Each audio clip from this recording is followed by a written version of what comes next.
ChatGPT has two ways of remembering you, and most people only know about one of them. Quick guess, which one do you think ChatGPT uses by default when you ask it something personal, memory or custom instructions? Actually, both, but they work completely differently. Here's the difference.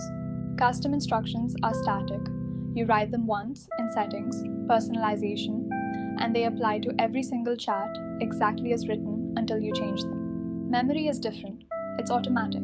ChatGPT picks up details as you chat, your job, your preferences, your projects, and saves them without you asking. And it remembers a lot longer than people realize. Simple way to think about it. Custom instructions is what you tell it up front. Memory is what it learns over time. One's a briefing document, the other's a growing profile. Best setup uses both. Custom instructions for things that never change, like your tone preference. Memory for things that evolve, like an ongoing project. Full setup guide next week. Subscribe so you don't miss it.